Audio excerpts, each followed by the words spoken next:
Hi, I'm John Maxwell.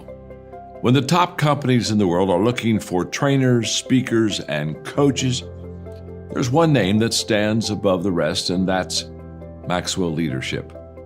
Our certified team members have gotten proven results for companies all over the globe, and our reputation, I'm proud to say, is second to none. Some of our members have risen to the top of their profession, including the one you're going to meet today. I proudly introduce you to my friend Bob Fabian Zinka. Welcome to the Leadership and Success Podcast with your host, Coach BZ, where we help you lead with purpose and succeed with impact. If you're ready to grow into the kind of leader others want to follow, this podcast is for you. If you're determined to elevate your success and leave a lasting legacy, this podcast is for you. As my mentor, Dr. John C. Maxwell reminds us, everything rises and falls on leadership. Our goal is simple: to inspire you, challenge you, and equip you with insights that can transform the trajectory of your leadership journey. Welcome aboard to another episode of the Leadership and Success Podcast with Coach B.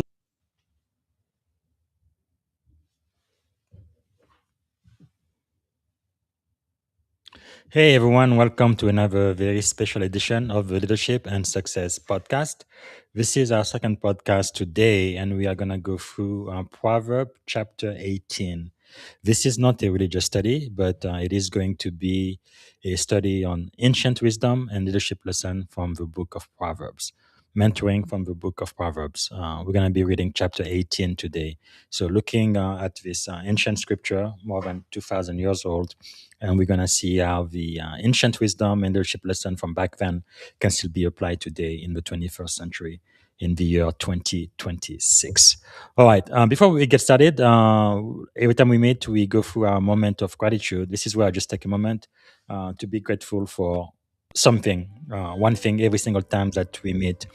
And earlier today, I was just grateful for, I guess some people call it serendipity, grace, favor. It's really something undeserved. I didn't do anything to deserve it, but I've got it.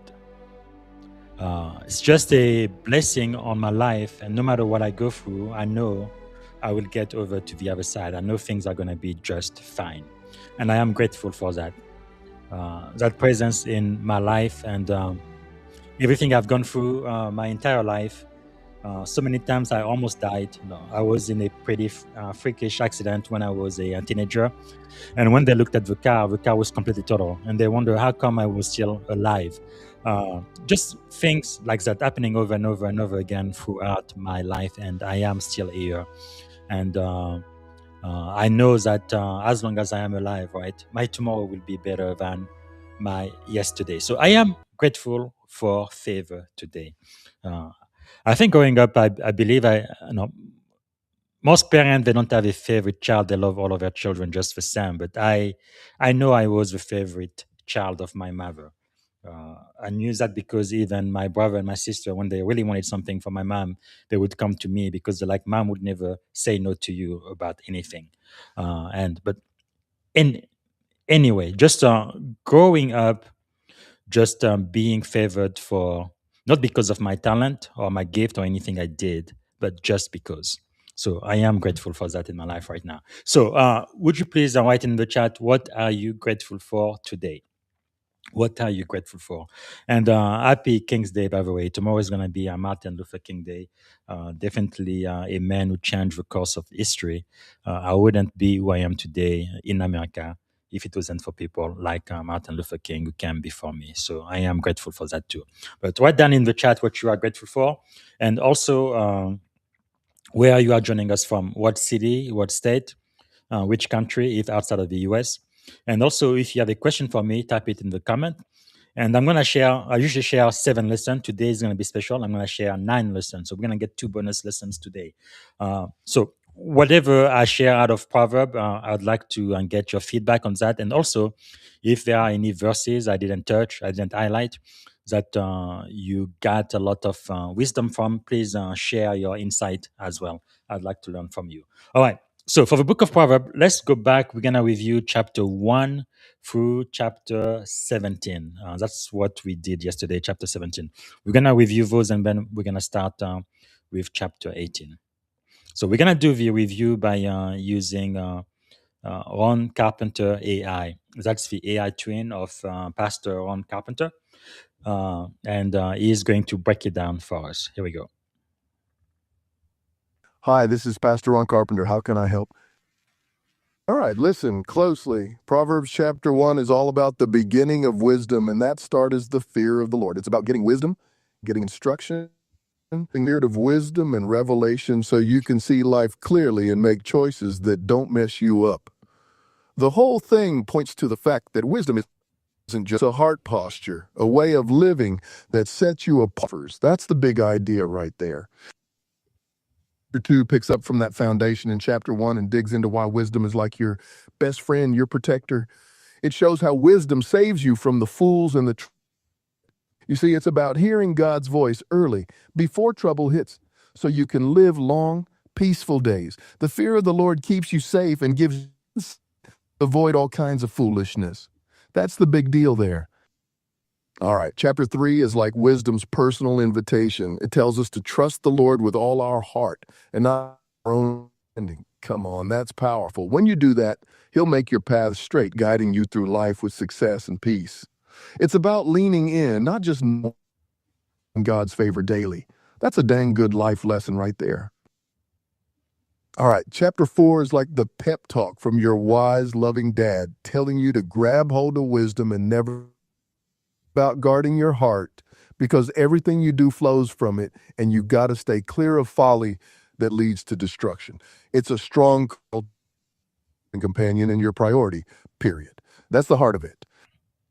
All right, chapter 5 is a warning about the dangers of temptation, especially the seductive traps that can wreck your life and your future.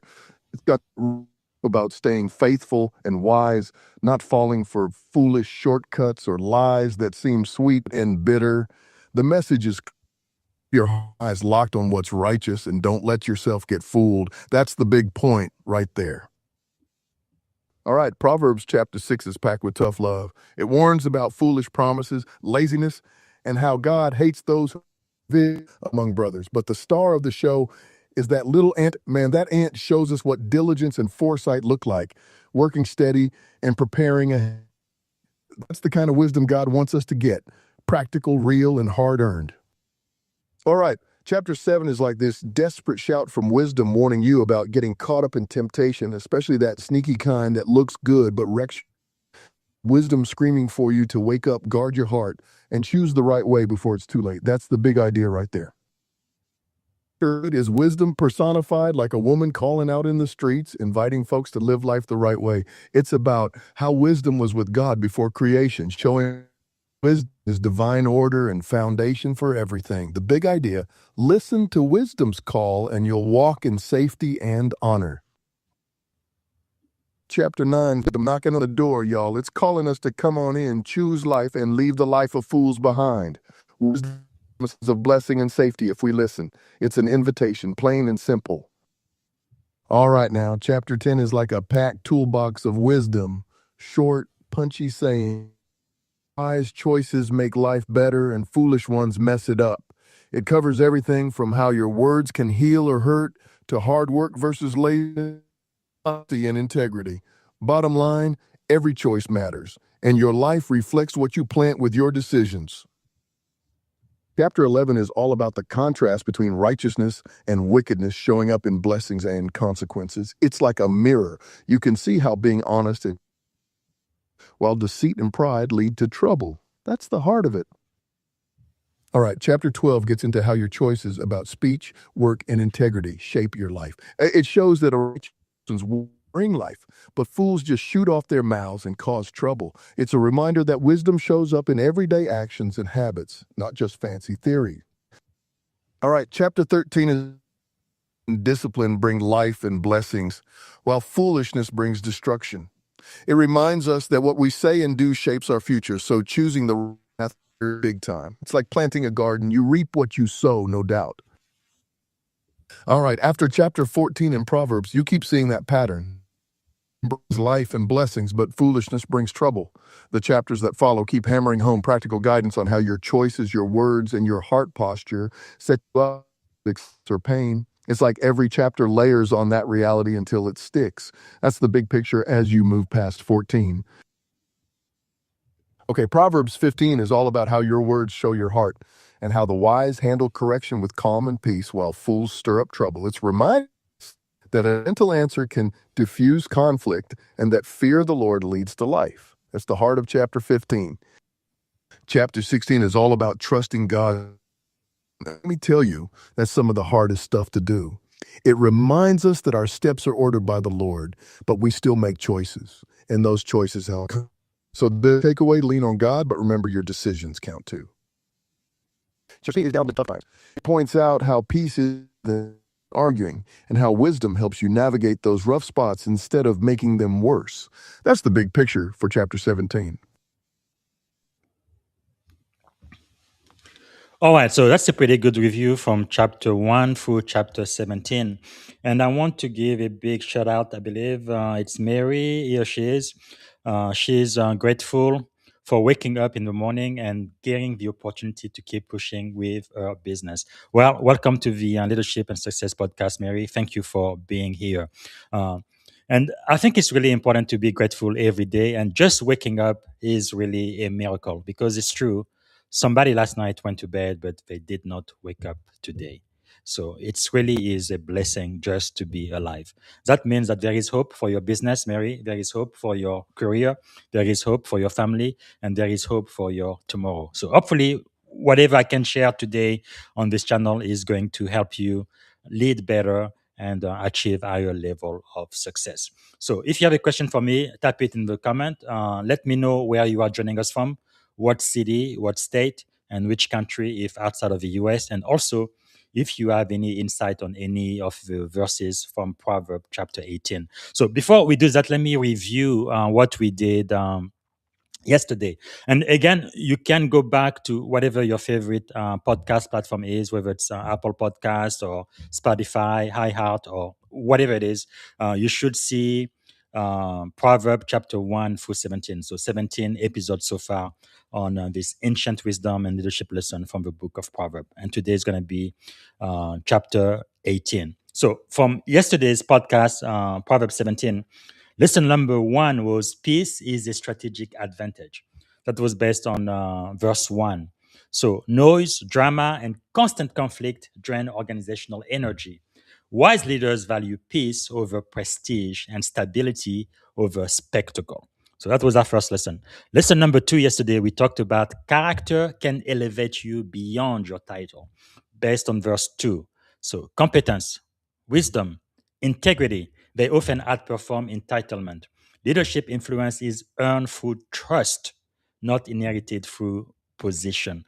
And remember, we said that positional leadership is the lowest leadership possible.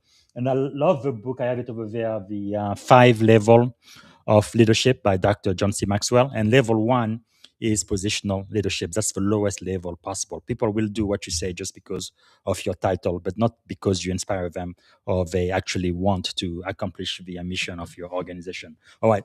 Leadership lesson number 3, we talked about yesterday. Words reveal the heart of the leader based on verse 3. So pressure will expose inner character.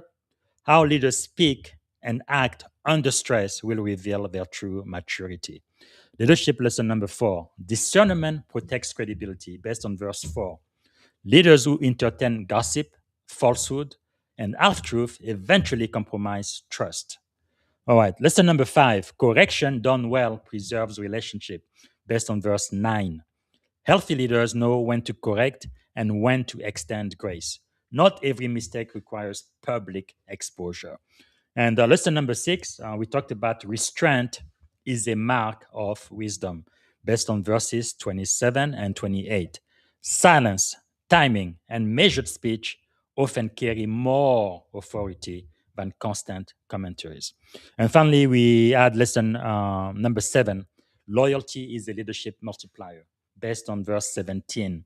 True leadership, relationships are revealed in adversity, not success.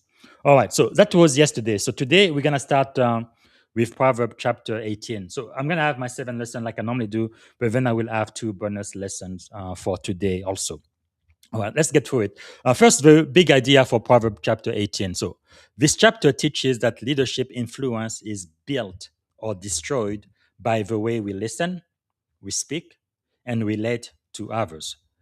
This chapter warns leaders against isolation, careless words, prideful certainty, and emotional reactivity, while elevating humility, discernment, and relational wisdom as the foundation of lasting authority. In short, how a leader communicates reveals how a leader governs themselves.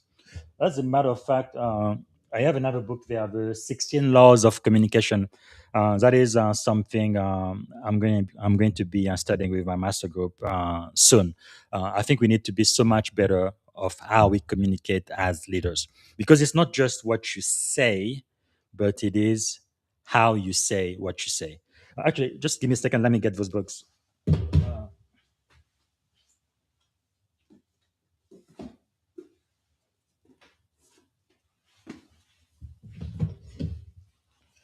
All right, here are the 2 books I mentioned. The first one, the 5 Levels of Leadership. This is a great book by my mentor, Dr.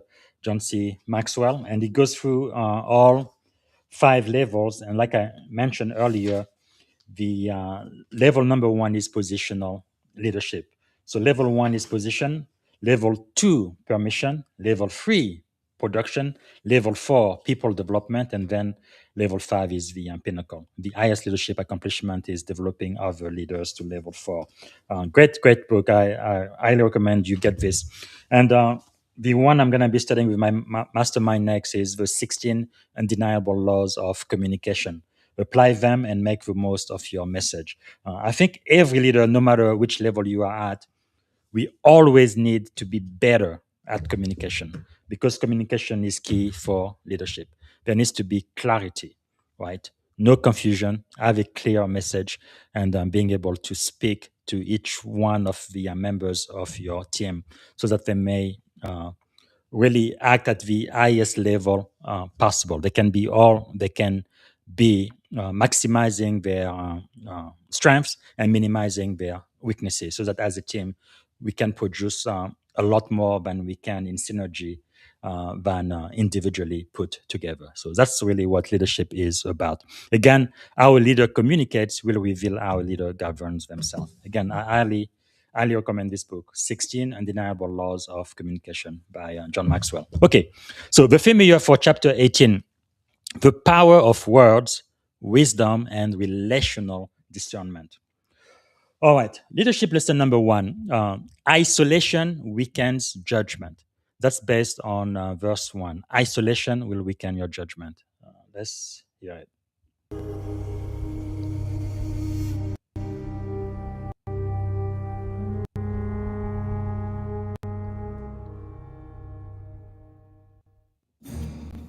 A man who isolates himself seeks his own desire. He rages against all wise judgment. A man who isolates himself rages against all wise judgment. So isolation weakens judgment. Leaders who isolate themselves stop receiving truth. Independence without accountability breeds blind spots. That's again why it's so important to have a diverse team, because everybody has a blind spot. If you have a diverse team, then you will have people from different background, different way of thinking, who are going to be able to spot your blind spot and help you make better decisions. I know it's often said that it's lonely to be at the top, but I think it doesn't have to be. Okay, you do not have to be lonely at the top.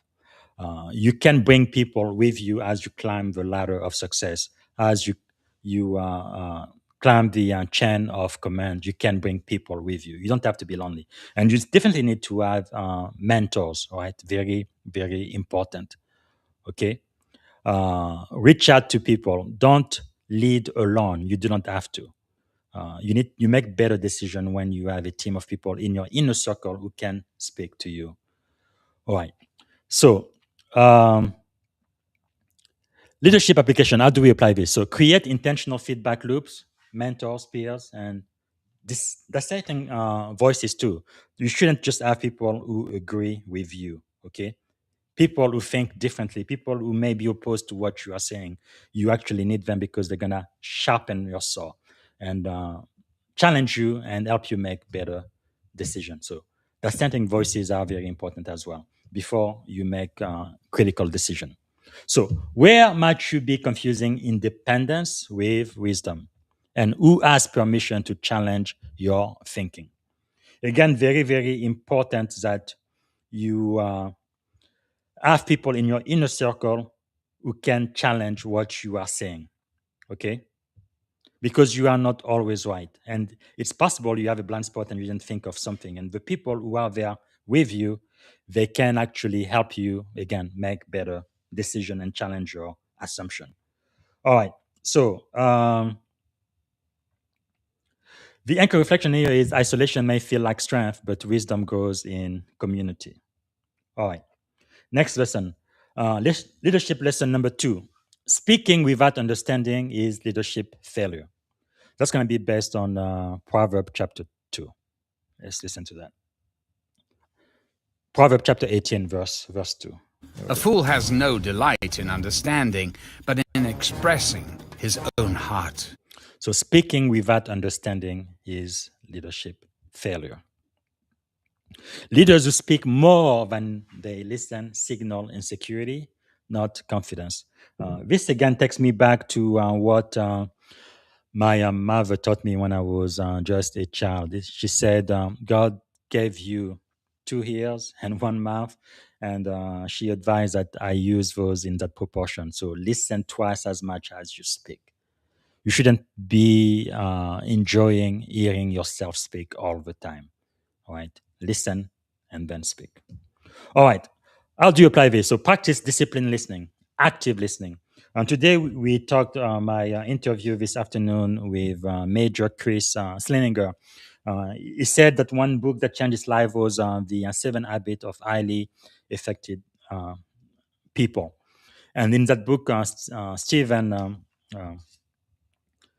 Covey talks about active listening.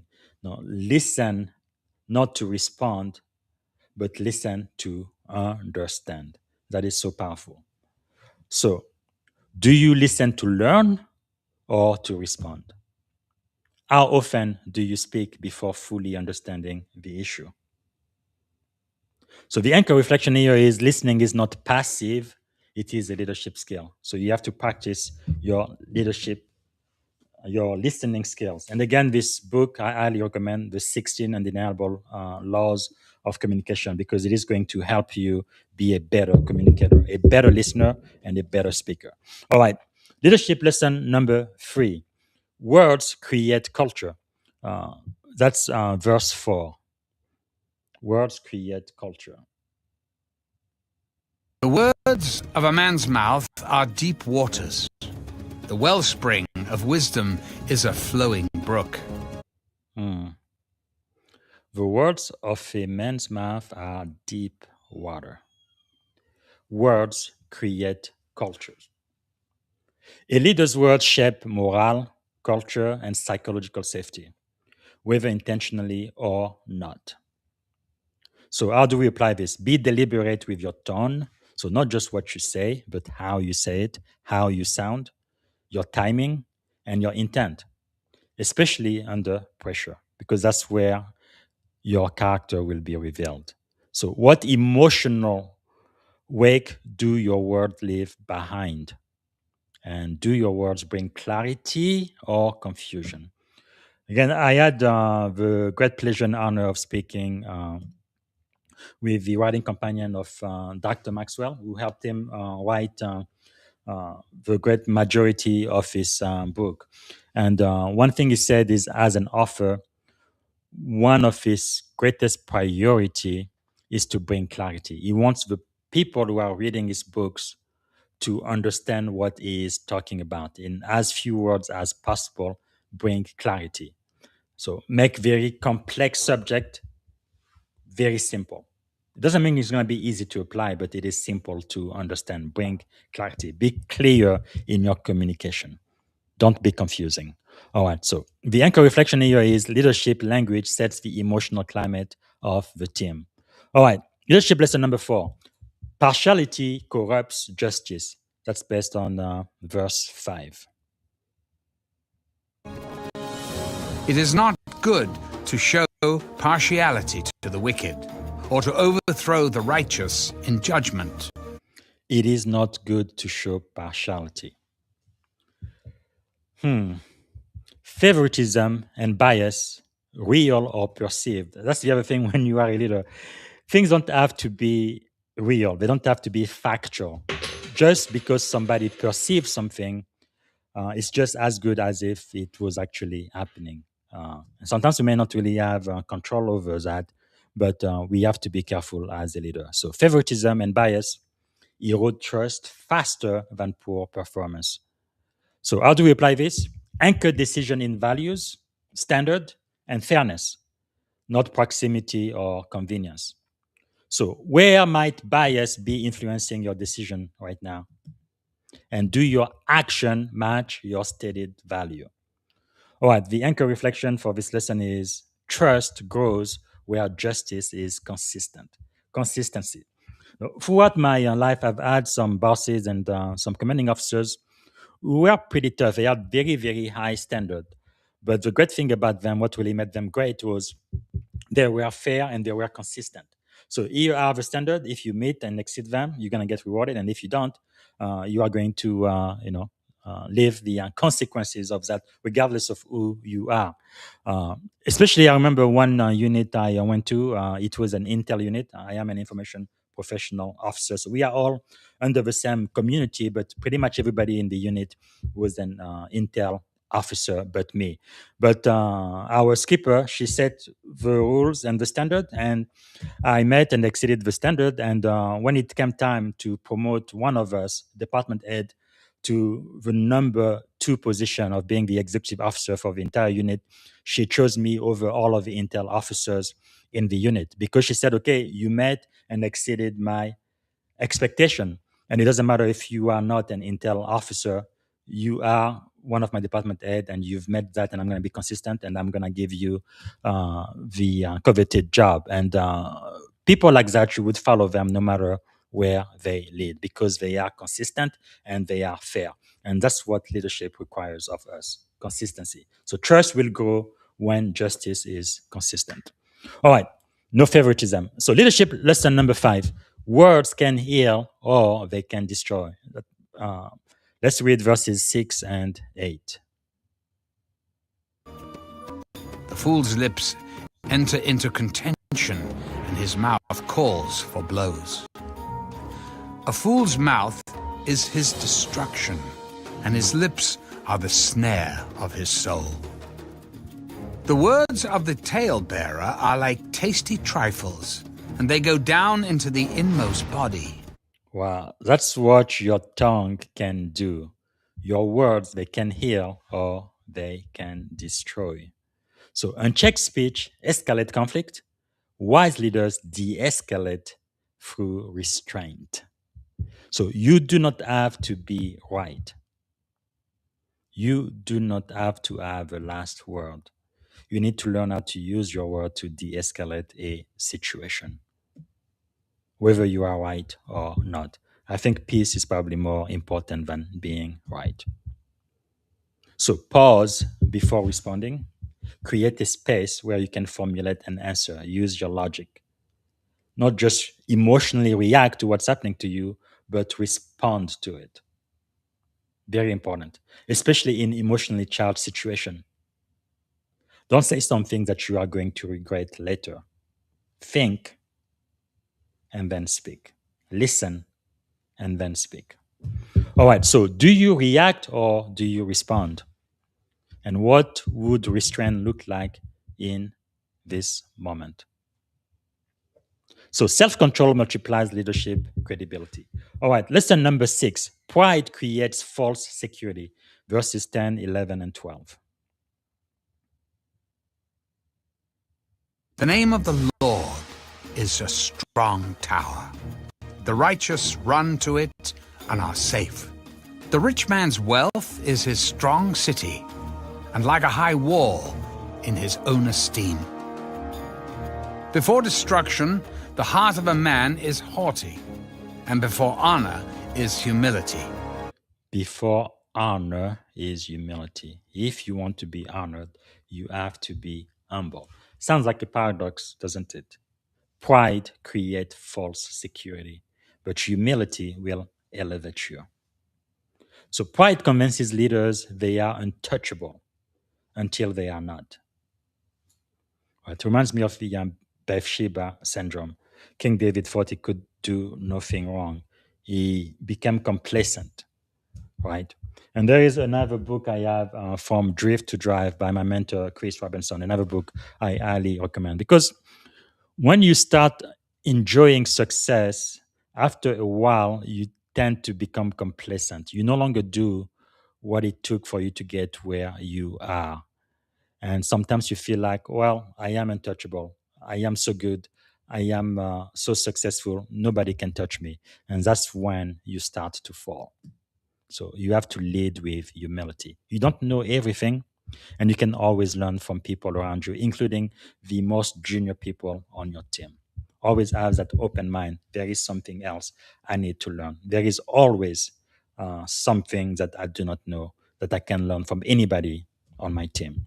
All right, how do we apply this? So you have to cultivate humility through gratitude, service, and teachability. You have to be teachable. You have to be coachable, no matter how high you are within the organization. Even if you are the founder and you are the CEO of your company, you still have to be humble and full of gratitude and service to your customers, but also your team member, and be teachable. All right. Where might pride be disguising itself as confidence? And how do you remain grounded as responsibility grows? So, humility is not weakness, it is stability. That's one reason why I really love my spouse so much, because even sometimes when I tend to get the big head and I'm a little bit arrogant, my wife can just sit me down and say, hey, you've got to be humble. Remember who you are, remember where you come from. And it's really iron sharpening iron. And you need somebody in your life who can speak truth to you and keep you grounded. Because no matter how much you achieve, how much success you get, you are still a human being and you are still fallible. Never get to a point where you think, oh, this will never happen to me. I am better than that. Because the truth is, you are not. Right? It only takes one mistake, right? It only takes one event that could completely change your life. The trust that you have earned, it took you so long to earn and to build within your enterprise and your team. You could lose it just like that. And once you do, it's almost impossible to get it back. So have, again, in your inner circle, have a team of people who can speak truth to you no matter what. They can speak to you frankly. All right. And I see another comment, word. Thank you so much for confirming that. And again, if you guys have insight on verses I didn't touch, please let me know. And if you have any feedback on what I'm talking about, please let me know as well. Okay, the seventh lesson I had prepared today, this would have been the last one, but I have two bonus lessons like I announced earlier. Lesson number 7. This is about listening, right? Listening first is a strategic wisdom. Listen, listen, listen. Listening first is strategic wisdom. Again, I highly recommend this book, The 16 Undeniable Laws of Communication. We all need to be better communicator, no matter how good you think you are. So let's read verses 13, 15, and 17. All right, let's listen to that. Verse 13 first. He who answers a matter before he hears it, it is folly and shame to him. The heart of the prudent acquires knowledge, and the ear of the wise seeks knowledge. A man's gift, the first one to plead his cause, seems right until his neighbor comes and examines him. So it's always good to have people who can examine what you are thinking. Have somebody who can kind of be a soundboard, right? Okay, this is what I'm thinking. And then, hey, what did I miss? Am I missing something? Do I have a blind spot? That's going to help you make better, much, much, much better decision. Because the first story is rarely the full story. Wise leaders gather perspective before judgment. Now, I understand sometimes you do have to make a decision and you do not have all of the information yet, right? My mentor right there, Colin Powell, is 13 rules. One of them says, right, P4570. So you need to be able to make a decision when you have at least 45% of the information you need to make the decision, up to 70. But don't wait after you get 70, because if you wait too long, the time for you to make the decision will run out. So you're going to need to make a decision with imprecise information. And then once you make the decision, use your gut feelings, decide you are the boss, and then based on the feedback you receive, based on how things go, your assessment, you can make better decision as you get more and more information. But what we are saying here is do not hurry to judgment, okay? Listening first is truly a strategic wisdom. So whose voice have you not heard yet? Who among your team is not speaking? Maybe they are afraid. That's why you need to create that psychological safety. So people are confident, they feel safe to tell you what they really, really think. And they don't feel like if they tell you the truth, they are going to be punished just because the boss doesn't want to hear it. Right? So always be open for feedback, always. So seek out the voices from people on your team who usually do not speak, because they may just have the wisdom that you need to solve whatever problem you are facing as a team. And are you rushing clarity for comfort? All right, the anchor reflection here is wisdom waits and leadership listen. So this is really all I had planned initially, just these 7 lessons, but I think I have to share 2 more, because I think chapter 18 offers 2 powerful bonus lessons that elevate leadership beyond position and performance, I believe, into legacy and sacrifice. So first, through death and life are in the power of the tongue. That's verse 21. So I'm going to add a lesson on that. And then we also see the evolution of leadership styles, from commander to executive to coach, and ultimately to the poet Gardner. I'm going to get back to it in just a moment. And each one of those kind of defined by how leaders use words to control, align, and develop or give life. So mature leadership recognize that words are not tools of authority, but they are instruments of culture, shaping trust, courage, and belonging. And then the second bonus lesson we are going to get to in just a moment is based on verse 24. There is a friend that sticketh closer than a brother. That really reminds us that the highest form of leadership is relational and sacrificial leadership. True leaders earn loyalty through presence, humility, and shared risk, creating bonds so strong that people willingly stand in arm's way for one another. That's exactly what happened in the military. When you go through boot camp, it's really incredible. People you didn't even know, they become your friend, and then they become even closer to you than your biological brothers or sisters. They are willing to take a bullet for you. I don't know of anybody at a Fortune 500 company who's willing to do that, whether it's Microsoft, IBM, Google, whatever, you name it. But in the US Navy, in the US Army, in any of the branches of the military, the sailor to your right and to your left is willing to do that for you. Wow, that is powerful. So, together, I think this lesson reveals that great leadership is measured not by how loudly one speaks or how high one rises, but by how deeply one gives life and how faithfully one is willing to give of oneself for others. All right, so first bonus lesson. I guess it's going to be lesson number 8. Let's talk about the 4 styles of leadership. Again, in our curriculum, we have the Maxwell Leadership Bible. If you read it and you go to Proverbs chapter 18, John Maxwell will break it down for you. The other book we have in our curriculum this season is the 21 Irrefutable Laws of Leadership. So from the Maxwell Leadership Bible, Proverbs 18, it focuses on verse 21. Let me go there. Death This one. and life are in the power of the tongue, and those who love it will eat its fruit. So out of your tongue can come death, out of your tongue can come life. So it's really how you lead. So this verse, I think, is not merely about communication, but it is about leadership influence, right? Again, the 21 irrefutable laws of leadership, one of the first leadership laws in this book, uh, the law of influence, number 2. The true measure of leadership is influence, nothing more, nothing less. It says that Abraham Lincoln started with the rank of captain, but by the time the war was over, he was a private. What happened? He was a casualty of the law of influence.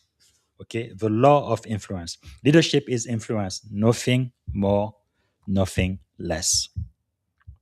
So words are never neutral. For leaders, words either create life, create clarity, create courage, create alignment, or they produce the opposite: fear, disengagement, confusion, and decline. So as a leader, you want to make sure that your words are positive, that they are adding life to your people. All right. Dr. John C. Maxwell, I call him Papa John. He teaches that as culture has evolved, so has leadership. So largely driven by how leaders use words and authority.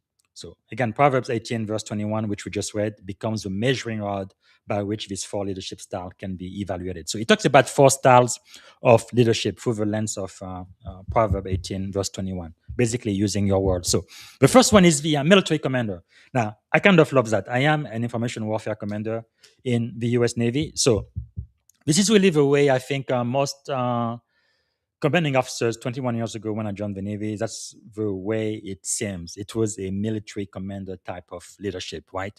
The style is authority driven, command and control. No, primary tool is orders.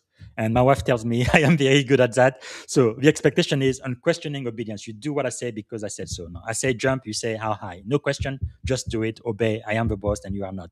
That's the type of leadership we kind of used to see, like I guess in the decade following the 1950s or so, leadership mirror the military model, right? So leaders issued command and followers complied, right? Often without dialogue or dissent, and words were used to direct behavior, not to develop people. So that's the military commander. That's the first style. It does have some strength for speed in crisis. Definitely, if you are in a combat zone, time of war, sometimes you do have to do that. People don't have to question you and think; they just have to obey your orders because you could save a life, right? Clear hierarchy, right? I am the boss, and you are not who is in charge, and discipline and execution. So those are some strength. However, there are some limitations to that, though, because words often carried power without empathy.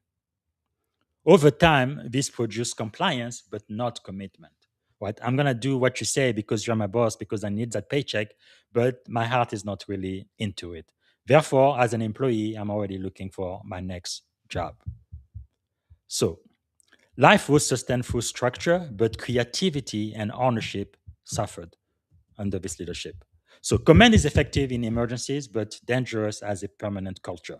So, the next leadership style that Dr. Maxwell talks about in the Maxwell Leadership Bible is the Chief Executive Officer, so the CEO. The style is not vision driven, top down. Primary tool is strategy and alignment. And the expectation here is buy in to the leader's vision. So everybody has to buy in. So leadership then evolved toward vision casting. CEOs inspired people with direction and purpose, using words to align teams toward organizational goals. No, many strengths here: strategic clarity, organizational focus, and result through alignment. And today, even in Silicon Valley, a lot of startups kind of use this. No, I am the CEO, and this is the vision. Everybody works to make it happen. But there are some limitations to that too, right? Based on Proverbs 18:21. While words inspired, they were still largely one directional, from the top down, from the boss to the crew. The vision belonged to the leader, not the collective. When leaders stopped listening, words slowly lost life giving power. Because as a leader, you also have to listen to your crew. That's how you make better decisions. Because just because you have a leader doesn't mean that you know everything there is to know. No. One of the key for one of the projects you are trying to work on might be in one of your team members, even one who is junior. And you need to have an open mind so you can listen to them, so that the wisdom they have could be applied to whatever project you're working, so you can have a lot more success. So the insight here is the vision will inspire, yes, but without shared ownership, it plateaus. All right, the next leadership style is the coach. I think I am mostly here now. It's development focus. Primary tool is feedback and encouragement, and the expectation is growth and performance. Right. The coach model recognize people as players, not just position.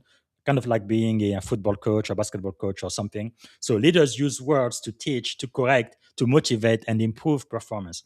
So some of the strength of the coach leadership style is higher engagement, skill development, and stronger team dynamic. So again, we have some limitation here too, because even coaching can become limiting if all outcomes still depend on the leader's perspective. Growth happens, but only within the boundaries of the coach's vision. Again, when we go back to the 21 irrefutable laws of leadership, law number one, right, is the law of the lead. Leadership ability determines a person level of effectiveness. So when you are the coach and everything comes out of you and everybody does what you say, I mean, that is good. But let's say you are a level 5. That means that people on your team will never be able to go above level 4. You are 5, everybody's going to be a level 4 before you. That's the most they can do. So you're going to have to keep growing so that the people under you can continue to grow, right? So maybe there is a better way. So really the insight here is coaching will multiply result, but still centers authority on the leader, the coach. All right. So the next leadership style, which is probably the one I highly recommend now, is the poet and the gardener. That's modern leadership, right? So it's life giving and culture shaping. The primary tools are meaningful words and intentional care, right? The expectation is shared ownership and human flourishing. So it's not just the leader who owns the vision, but it's the entire enterprise, the entire team. So today's most effective leaders recognize the creative and relational power of words. Like poets, they give language to what the team feels, but cannot always articulate. Like gardener, they cultivate the environment where people grow naturally. So you help your people grow. You remove obstacle. You give them the tools they need to be successful. And you also feel that empathy, right? You feel what they feel. You care about them and you go above and beyond to care for them. Like my primary mentor told me, take care of your people and your people will take care of the mission. Right? Mission first, people always. So this is really a leader who cares. You are a poet. You add language. This is the vision. This is where we are going. You get the buy-in from your people. And then together you own that mission.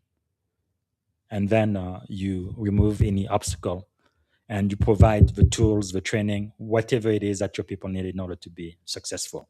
All right. So the strength of this model is words, they do create life, safety, and trust. You build that trust. Encouragement fuels resilience, and culture becomes self-sustaining. Right? Psychological safety. So these leaders understand that their words don't just direct work, but they shape identity as well, confidence and belief. So the insight here is the highest form of leadership uses words to release potential, not control behavior. So important. All right, so that's the bonus lesson number 8. Now, I have one more bonus lesson for today, chapter 18. That's going to be based on verse 24. We're going to talk about the ultimate sacrifice. Proverbs 18, verse 24. Let's listen to that.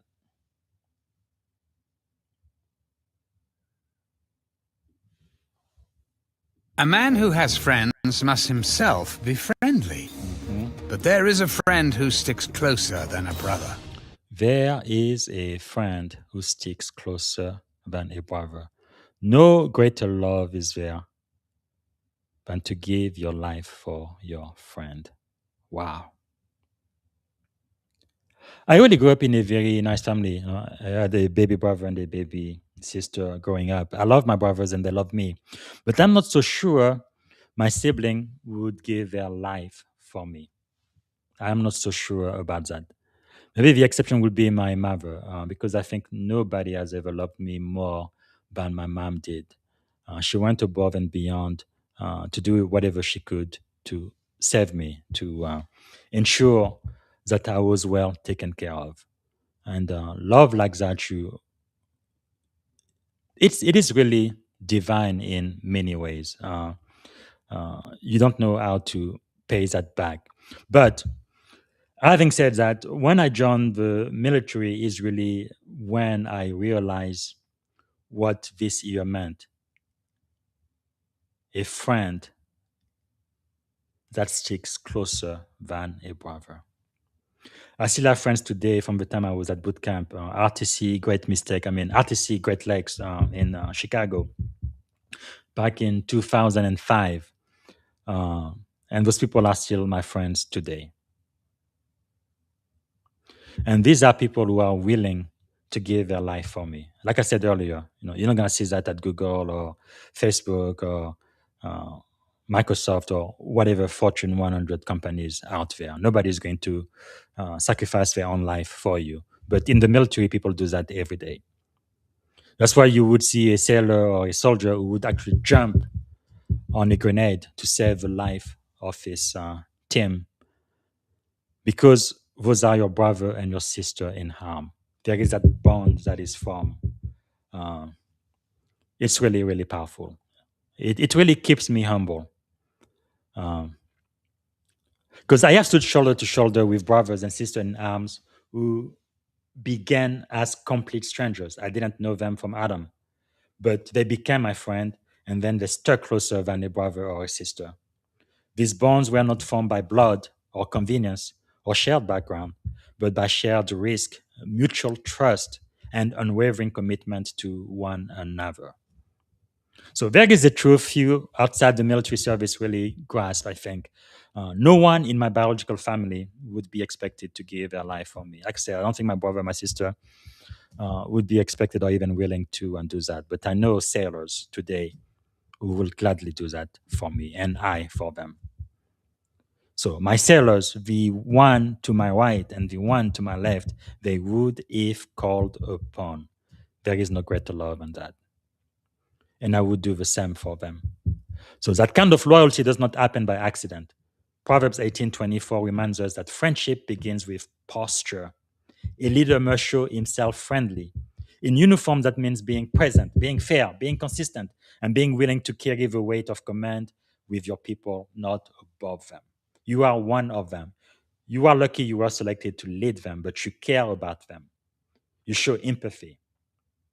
You take care of them and they take care of a mission. And I'm telling you, they will follow you no matter where you lead when they know that, when they have that psychological safety, when they have that trust. So I think the result is quite extraordinary. I still have friends today. Like I say, I met from when I first went to boot camp, Recruit Training Command, Great Lakes. That was back in May 2005, after 9/11. More than 2 decades ago, those relationships endure, not because of rank or nostalgia, but because they were forged under pressure and sealed by trust. These are my friends for life. All right, so that's really what I wanted to share today. So leadership creates proximity, but character will create loyalty. You cannot demand the kind of friendship Proverbs 18:24 describe, a friend who sticks closer than a brother. You earn it through humility, consistency, shared sacrifice, and genuine care. When they know that you truly care for them, they will do anything for you. That's where, again, my mentor, General Powell, says, right, management could potentially get your team to work up to 100%. That's mathematically possible, right? You cannot technically go above 100%. 100% is all you can do, right? That's what management will do. Get the people to work up to 100% of their productivity. But leadership is something else. It's going to take your people up to 110, 120%. They will go above and beyond what is humanly possible. Why? Because of trust, because of a shared goal, because you are humble, you are consistent, and that shared sacrifice and genuine care, people will follow you no matter where you lead. And again, I see that every single day in the US Navy. I know it's true in the Army, the Marines, and the other branches of the military too, but I've never seen that in Silicon Valley or in the industry. A friend who sticks closer than a brother. First, they are stranger, then they become friend, and then they stick closer than your own biological brothers and sisters. Wow. Man. And thank you so much. One of a member in our audience says friendship are pretty fake these days, in my experience. I think that is true for the most part, but it's very surface leveled. Although I know that there are great people out there, and I've got one such in my life that I'm grateful for. If you have at least one of those friends, I'm telling you, you are very, very lucky. You have to be grateful for that. I think you need to call them after this podcast and just say, I love you and thank you for being a part of my life, because you don't find them every day, right? No, I can count with my hand maybe 5, 10 at the most throughout my entire life. People I can definitely rely on. I know when I call, they will answer. And no matter what I do, they will love me no matter what. And they will keep me accountable. If you have people like that, you are blessed. And I think it's much easier to have those friends in the military than it is in the industry. But if you have one of those, consider yourself lucky. All right. So the anchor reflection here is ask yourself, do my people experience me as approachable or merely authoritative? Have I shown myself friendly or only powerful? And would those I lead stand with me when it truly costs them something? When they don't have to do it because of a paycheck, when they have to go above and beyond to do what is right, will they stand for you? Wow. Because the highest compliment of leadership, I believe, is not admiration, but it is loyalty. That remains when nothing is required except love and commitment. When people are willing to go above and beyond for you, I think you've made it as a leader. And money cannot purchase that. Because sometimes you may have mercenaries, right? Those people, they work for money. You pay them, they're going to get the job done. But as soon as you stop paying them, they are out of here. But that's not the way our military work. We are not mercenaries in the US Navy. We do it for love of God and country. We go above and beyond. We are willing to sacrifice our own life because we want to support and defend the Constitution of the United States. We do it for the love of our country, our spouse, our children, and our future. Because of our shared values. That's why we do what we do. Not because we want to pillage a country and get their resources, their oil or minerals or whatever. That's not what motivates people in the US Navy. Our shared values. Democracy, freedom. That is what we stand for. Inclusion, honor, courage, commitment. That is what we stand for. That is who we are at the core. All right, so Proverb 18:24 really reminds us that the strongest bonds in leadership are not inherited. It's not your biological sibling, but they are forged. Really, your family is whoever loves you. It's really the families that you create, people who care about you. And again, if you have at least one person that you know who is willing to sacrifice their life for you, you are a lucky man, you are a lucky woman. And keep that friendship. All right. So let's get to the end of this podcast. This one was a little bit longer than usual. Again, I had 9 lessons instead of just 10. But as a close, so Proverbs chapter 18 reminds leaders that authority is sustained not by volume or speed or isolation. It's not how loud you speak, but by humility, discernment, and disciplined communication. Leaders rise or fall by the words they choose, the voices they welcome, and the restraint they exercise. So strong leadership begins with a governed tongue and a teachable heart. All right, that's all I have for you today. I'm going to be back here tomorrow on King's Day. Happy King's Day, everyone. And one of my best quotes from Reverend Dr. Martin Luther King is, injustice anywhere, he said, this is so, so, so powerful. Wow. This really affected my life a lot. Injustice anywhere is a threat to justice everywhere.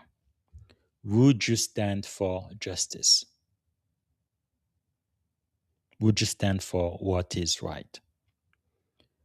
And if not you, who? And if not now, when? So see you tomorrow. I'm going to be back. We are going to do another special episode of Ancient Wisdom, mentoring from the Book of Proverbs tomorrow, January the 19th. So we're going to study Proverbs chapter 19. Again, not a religious podcast. We're going to be studying the ancient wisdom and leadership lesson from Proverbs chapter 19. I hope you can join me. And then on Tuesday, I'm going to have a podcast interview, and I'm gonna let you know later today who I am going to interview, and I hope you guys can join us here. All right, thank you so much for watching this extended episode of Leadership and Success podcast, and I'll see you tomorrow. Happy King's Day. Bye. Thank you for tuning in to the Leadership and Success podcast with your host, Coach BZ. If today's episode added value to your leadership journey, be sure to subscribe, share, and join us again for more wisdom nuggets on how to lead better and achieve greater success. Remember, leadership is the most critical skill of our time. The world will always need leaders to inspire others, drive innovation, and execute meaningful strategy. So why not count yourself among the bold leaders shaping the 21st century? Until next time, stay inspired, stay committed, and keep leading with excellence.